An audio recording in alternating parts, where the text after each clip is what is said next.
Halo, Assalamualaikum warahmatullahi wabarakatuh. Kami dari kelompok 5 akan mempresentasikan mengenai pinjaman yang diterima dan akuntansi modal bank yang beranggotakan Cili Melia Sinyasari NPM 071, Krismonita Oviana NPM 074, Helda Indartika NPM 082, dan Novia Mutiara Argita NPM 090. Selamat memperhatikan. Kita masuk pada bab 10 yaitu pinjaman yang diterima. Apa sih pinjaman yang diterima? Pinjaman yang diterima adalah sumber dana yang berasal dari bank lain, Bank Indonesia, atau pihak lain dengan kewajiban pembayaran kembali sesuai dengan persyaratan perjanjian pinjaman. Terdapat 5 jenis pinjaman yang diterima secara umum. Yang pertama adalah pinjaman dari bank lain, yaitu pinjaman yang diperoleh dari bank lain. Yang kedua adalah pinjaman dari luar negeri atau sering disebut dengan two-step loan, yaitu pinjaman diterima yang diperoleh melalui pemerintah Republik Indonesia dari lembaga keuangan internasional. Yang ketiga yaitu pinjaman obligasi, adalah bukti hutang kepada investor yang dijamin oleh lembaga penjamin efek serta mengandung janji pembayaran bunga atau janji lainnya serta pelunasan pokok pinjaman dilakukan pada tanggal jatuh tempo sekurang-kurangnya 3 tahun sejak tanggal emisi. Yang keempat ada bantuan likuiditas Bank Indonesia atau BLBI, yaitu pinjaman yang diterima dari Bank Indonesia apabila bank mengalami krisis likuiditas. Yang kelima ada pinjaman yang diterima dalam rangka pembiayaan bersama atau sindikasi atau beberapa proyek. Pada contoh pinjaman bank lain, sudah dijelaskan sebelumnya bahwa pinjaman bank lain ini adalah pinjaman yang diterima dari bank lain yang tidak dikenakan pajak atas pendapatan bunga bagi pihak kreditur. Contohnya ini pada tanggal 10 April 2015, Bank Permata Jakarta telah menandatangani perjanjian kreditur dengan Bank Mitra Niaga Jakarta. Bank Permata sebagai debitur dan Bank Mitra Niaga ini sebagai kreditur dengan nilai kredit yang telah disepakati sebesar 1 miliar dengan suku bunga 12% dalam jangka waktu 3 tahun. Tanggal 1 Juli 2015, Bank Permata menarik kreditnya melalui Bank Indonesia Clearing senilai 600 juta dan langsung diterbitkan ke rekening milik Bank Permata di Bank Indonesia. Yang ketiga, tanggal 5, Bank Permata menarik kredit lagi di Bank Mitra Niaga Jakarta sebesar 400 juta langsung diterbitkan ke rekening grup Bank Permata di Bank Mitra Niaga. Kemudian kita masuk cara pencatatannya. Pada tanggal 15 Juni 2015, di rekening fasilitas pinjaman yang diterima dan belum digunakan masuk pada akun sebesar 1 miliar rupiah. Kemudian pada tanggal 1 Juli 2015, pada akun rekening fasilitas pinjaman yang diterima dan belum digunakan masuk pada akun kredit sebesar 600 juta rupiah. Kemudian dari giro BI masuk pada akun debit sebesar 600 juta rupiah. Kemudian pinjaman yang diterima masuk pada akun kredit sebesar 600 juta.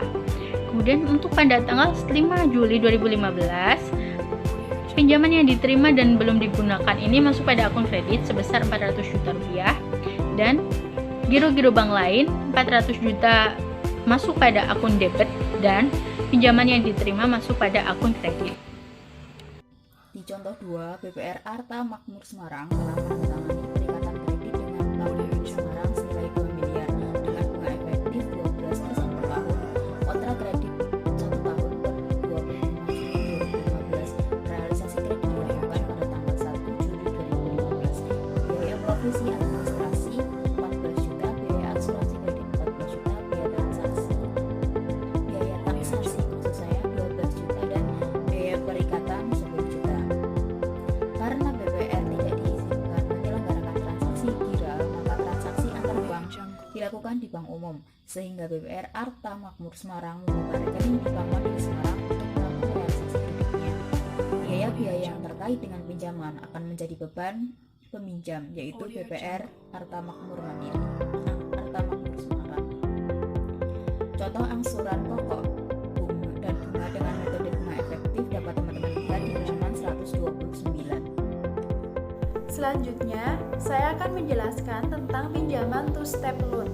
Yang pertama, pinjaman diberikan oleh lender sendiri atau dalam bentuk konsorsium kepada pemerintah Republik Indonesia. Kemudian yang kedua, pinjaman ditujukan kepada proyek-proyek yang bertujuan untuk mengembangkan industri kecil dan menengah yang menunjang perekonomian. Kemudian yang ketiga, pinjaman dapat berupa devisa, barang modal, atau jasa atau tenaga ahli. Yang keempat, pemerintah meneruskan pinjaman kepada Participating Financial Institution atau PFI, yaitu bank-bank dan LKBB dalam bentuk rupiah, sehingga risiko selisih kurs yang terjadi menjadi tanggung jawab pemerintah.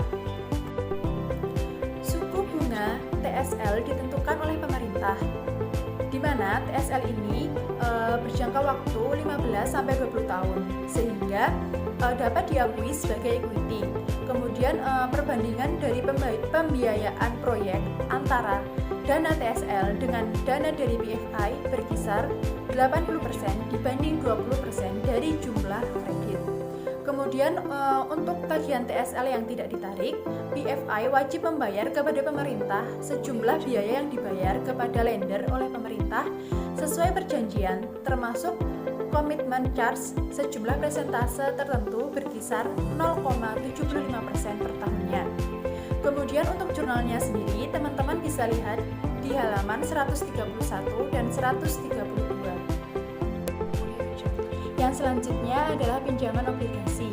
Nah, sebelum melakukan pinjaman obligasi, maka dilakukan dulu penentuan harga obligasi, di mana penentuan harga ini mempertimbangkan dengan tingkat bunga atau kupon obligasi, jangka waktu obligasi, dan keuntungan yang diharapkan oleh investor atau yang biasa disebut dengan bond yield. Kemudian, kupon obligasi ini menimbulkan biaya bunga bagi emiten atau aliran kas keluar, dan pokok obligasi dibayar kembali pada saat jatuh tempo.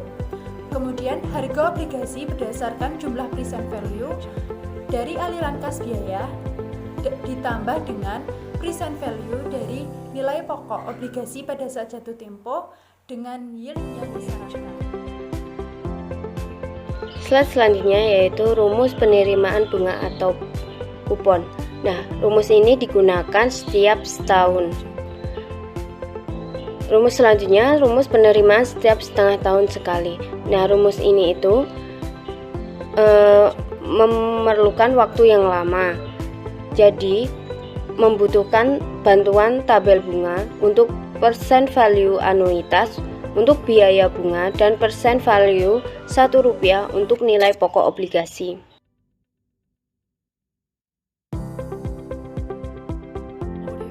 Slide selanjutnya contoh dan pencatatan.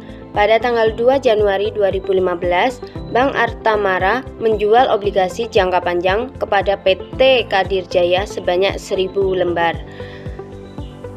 Nominal per lembar yaitu 1 juta. Jangka waktunya 5 tahun, bunga nominal 18% per tahun dibayarkan di belakang pada tanggal 31 Desember dan tingkat diskontonya itu 16%.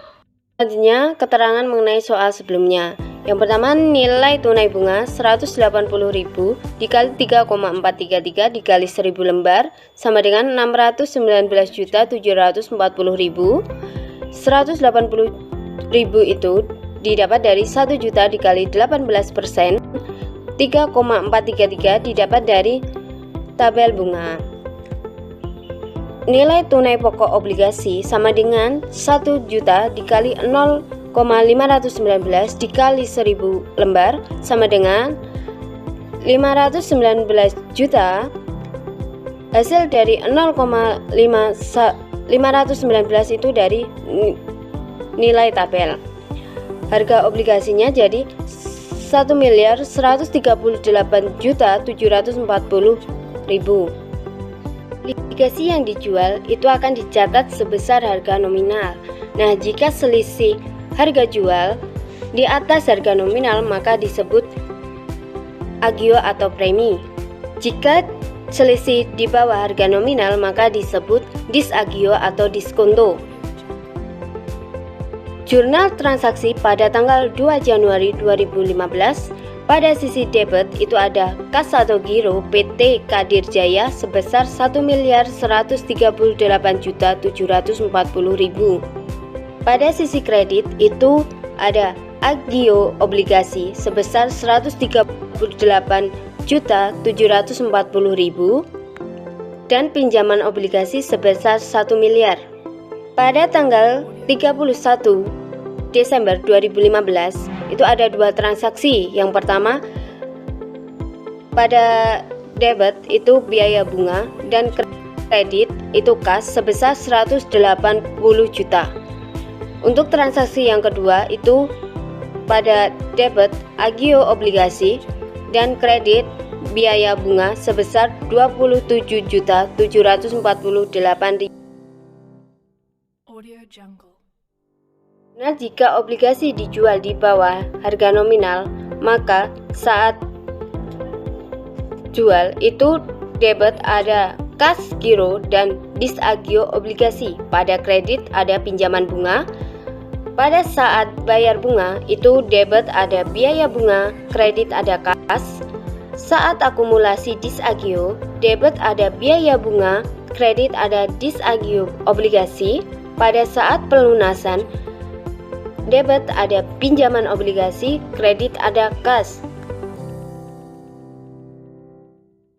Selanjutnya kita masuk pada bab 11 yaitu akuntansi modal bank. Apa sih modal bank itu? Modal bank adalah dana investasi pemilik untuk pendirian badan usaha yang digunakan untuk membiayai kegiatan usaha bank dan memenuhi regulasi yang telah ditetapkan oleh otoritas moneter. Dan dana modal inti minimum tahun 2020 adalah sebesar 1 triliun. Selanjutnya yaitu ada modal inti atau tier 1. Modal inti ini terdiri dari modal disetor, modal sumbangan, cadangan-cadangan yang dibentuk dari laba setelah pajak, dan laba diperoleh setelah perhitungan pajak. Kemudian ada 7 klasifikasi modal bank. Yang pertama yaitu modal inti. Modal inti ini merupakan modal yang telah disetor secara efektif oleh pemiliknya. Yang kedua ada modal sumbangan, yaitu modal yang diperoleh kembali dari sumbangan saham, termasuk selisih antara nilai yang tercatat dengan harga jual apabila saham tersebut dijual, atau biasa disebut dengan modal donasi. Yang ketiga adalah cadangan umum, yaitu cadangan yang dibentuk dari penyisihan laba yang ditahan atau dari laba bersih setelah dikurangi pajak dan mendapat persetujuan dari rapat umum pemegang saham. Yang keempat yaitu cadangan tujuan, bagian laba yang dikurangi pajak yang disisihkan untuk tujuan tertentu dan telah mendapatkan persetujuan rapat umum pemegang saham. Yang kelima ada laba ditahan, yaitu saldo laba bersih setelah dikurangi pajak yang oleh rapat umum pemegang saham diputuskan untuk dibagikan. Yang keenam ada laba tahun lalu, adalah laba tahun-tahun lalu setelah dikurangi pajak yang belum ditetapkan penggunaannya oleh rapat umum pemegang saham. Dan untuk yang terakhir adalah laba tahun berjalan setelah dikurangi dengan taksir pajak. Laba tahun berjalan ini hanya diperhitungkan sebagai modal inti sebesar 50%. Pada contoh pemesanan kembali saham. Tanggal 1 Februari 2007, Bank Data melakukan emisi saham biasa 150.000 lembar dengan nominal 10.000 per lembar dengan kurs 105%. Tanggal 28 Februari 2007, Bank Data membeli kembali 40.000 lembar sahamnya dengan kurs 102%.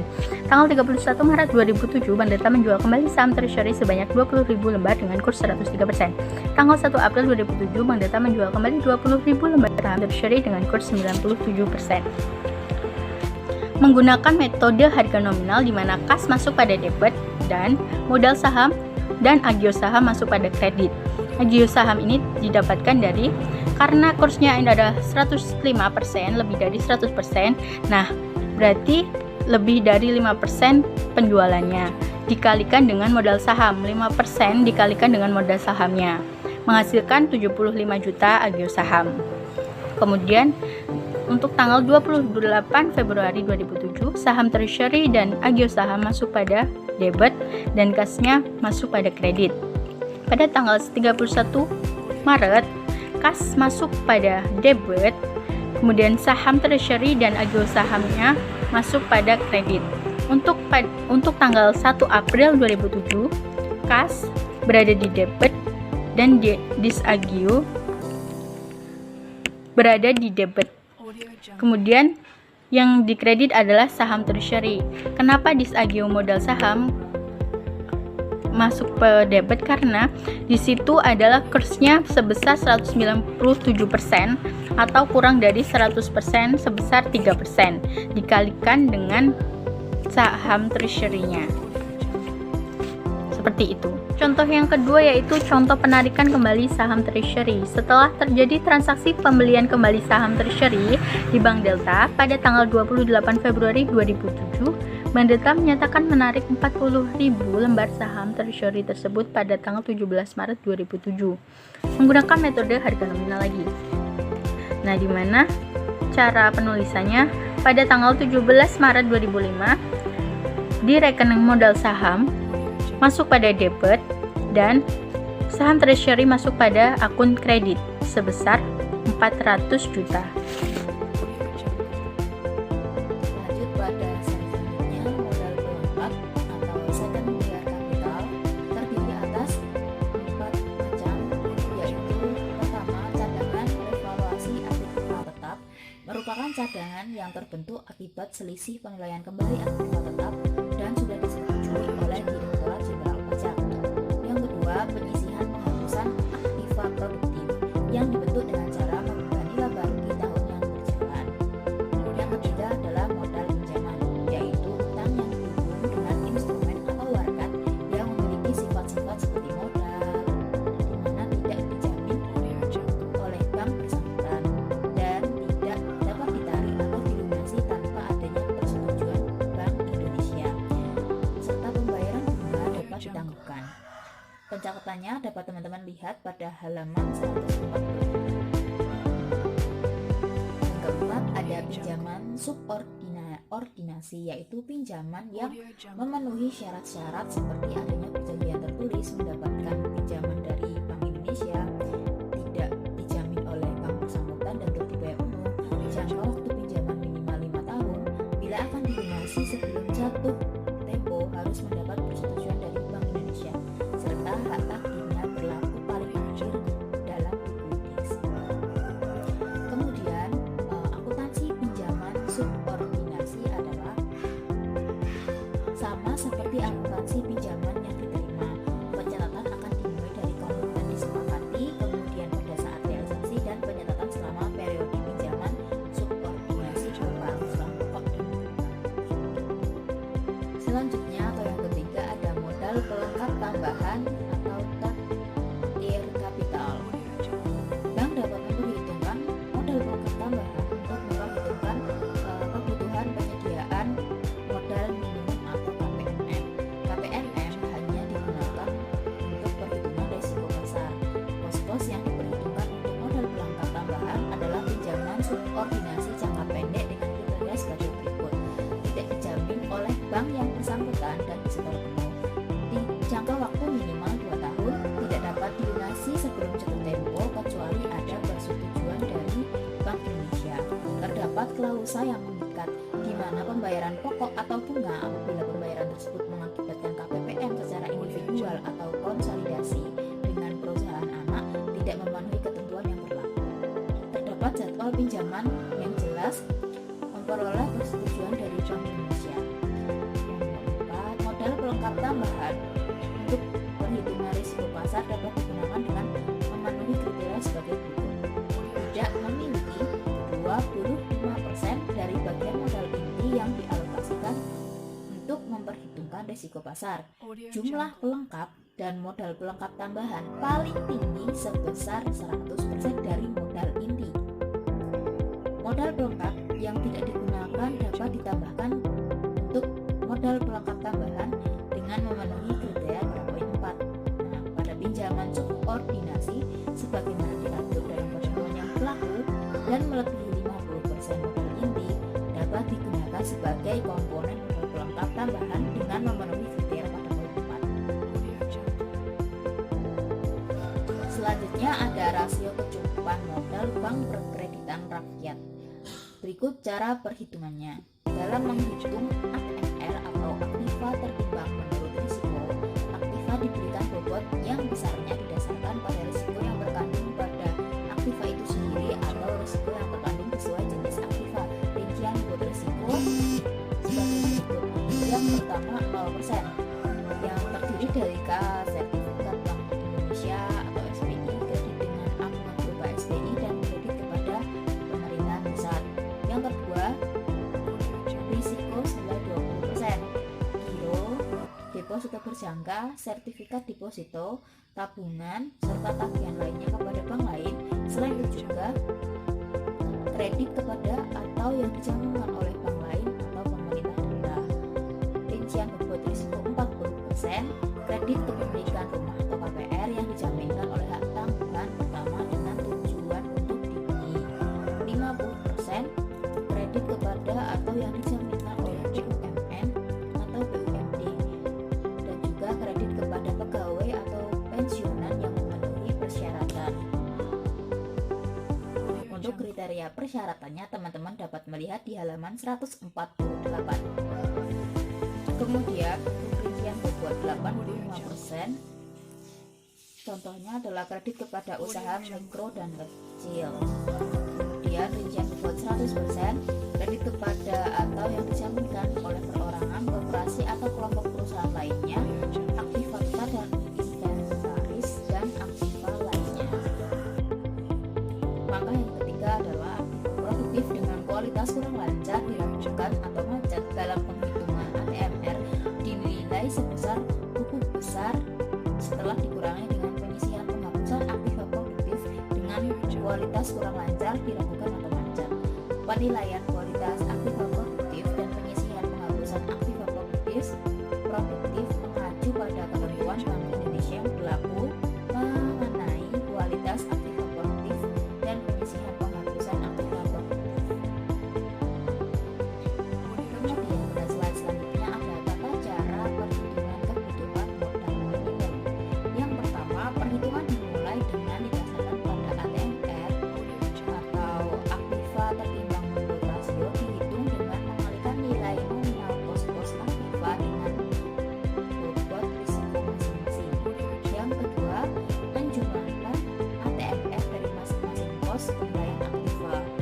Yang ketiga, menjumlahkan modal inti dan modal pelengkap untuk mengetahui jumlah modal BPR. Menghitung modal minimum dengan cara mengalihkan ATMR dengan 8%. Menghitung kekurangan modal dengan cara membandingkan jumlah modal minimum pada poin 4 dengan jumlah modal poin ketiga. Kemudian yang terakhir, menghitung KPMM dengan cara membandingkan jumlah modal BPR pada poin 3 dengan ATMR.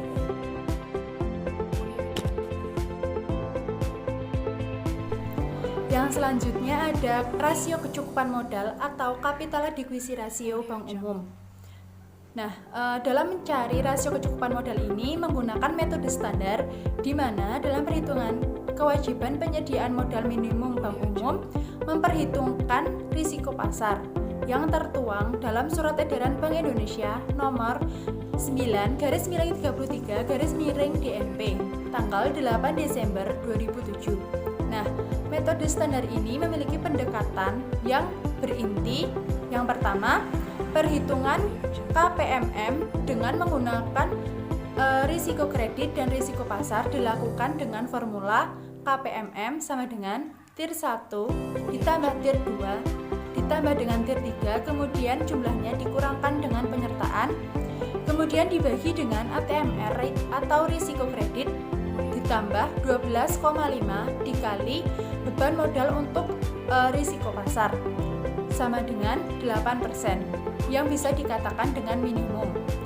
Kemudian yang kedua, sebelum mengalokasikan beban modal untuk risiko pasar, bank wajib memenuhi KPMM untuk risiko kredit yaitu minimal sebesar 8% sesuai dengan ketentuan formula KPMM sama dengan TIR 1 ditambah dengan TIR 2, kemudian dikurangi dengan penyertaan dibagi dengan ATMR atau risiko kredit sama dengan 8%. Kemudian yang ketiga ada dalam perhitungan KPMM secara konsolidasi, perhitungan modal, risiko kredit, dan risiko pasar dilakukan terhadap data atau posisi secara konsolidasi. Yang keempat, terdapat beberapa hal yang harus diperhatikan bank dalam melakukan perhitungan. Yang pertama ada menghitung aktiva tertimbang menurut risiko atau ATMR untuk risiko kredit sesuai dengan ketentuan yang berlaku. Yang kedua, menghitung jumlah beban modal seluruh jenis risiko pasar. Yang ketiga, untuk menghindari duplikasi, perhitungan risiko terhadap surat berharga, exposure yang termasuk dalam trading book yang telah diperhitungkan risiko spesifik untuk risiko suku bunga. Kemudian yang keempat, menghitung exposure timbang menurut risiko pasar atau market risk weighted exposures dengan cara mengkonversikan jumlah beban modal untuk seluruh jenis risiko pasar. Kemudian yang kelima, menjumlahkan ATMR untuk risiko kredit dengan exposure tertimbang menurut risiko pasar. Yang keenam, menghitung jumlah modal yang terdiri atas modal inti atau tier 1, modal pelengkap atau tier 2, dan modal pelengkap tambahan atau tier 3 yang kemudian dialokasikan untuk menutup risiko pasar setelah dikurangi dengan penyertaan. Kemudian yang keenam, membagi total modal dengan jumlah ATMR dan exposure tertimbang yang hasilnya dinyatakan dalam persentase. Kemudian hal yang harus diperhatikan yang kelima adalah modal pelengkap tambahan atau tier 3 yang digunakan dalam penghitungan risiko KPMM adalah sebesar modal yang dibutuhkan untuk menutup risiko pasar. Kemudian yang terakhir adalah modal pelengkap tambahan atau tier 3 yang memenuhi persyaratan namun tidak digunakan dalam perhitungan rasio KPMM, dihitung sebagai rasio kelebihan modal pelengkap tambahan atau excess tier 3 capital ratio. Dengan formula, rasio kelebihan modal pelengkap tambahan sama dengan kelebihan modal pelengkap tambahan dibagi dengan ATMR risiko kredit, kemudian ditambah dengan ATMR risiko pasar.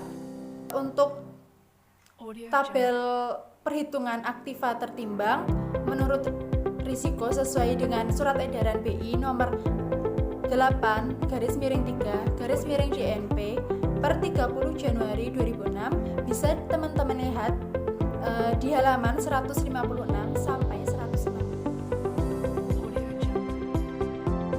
Slide selanjutnya, formulir perhitungan rasio kecukupan modal minimum dengan memperhitungkan risiko pasar tanpa atau tidak ada perusahaan anak. Nah, teman-teman dapat melihat tabel tersebut pada halaman 161 dengan keterangan E sama dengan B ditambah C kurangi D bagi A. Untuk K sama dengan F tambah G tambah H tambah I tambah J. L sama dengan 12,5 kali K. S sama dengan A tambah L. T sama dengan Q bagi S. U sama dengan O kurangi P bagi Q. Selanjutnya tabel 11.9 yaitu perhitungan rasio kecukupan modal dengan memperhitungkan risiko pasar konsolidasian atau anak perusahaan. Nah, teman-teman dapat melihatnya di buku halaman 162 dengan keterangan E sama dengan B ditambah C dikurangi D dibagi A, P sama dengan F tambah G tambah H tambah I tambah J tambah K tambah L tambah M tambah N tambah O. Q sama dengan 12,5 dikali P. X sama dengan A ditambah Q. Y sama dengan V dibagi X. Z sama dengan T kurangi U bagi V. Tabel berikutnya yaitu tabel 11.10. Contoh ringkas perhitungan KPPM Bank Umum. Nah, teman-teman dapat melihatnya pada halaman 160. Pak Tani pergi ke sawah, pulang-pulang membawa ikan. Jika tutur kata kami banyak yang salah, mohon dimaafkan. Naik delman pergi ke kota, jangan lupa membeli alpukat. Demikian presentasi kami, semoga bisa bermanfaat.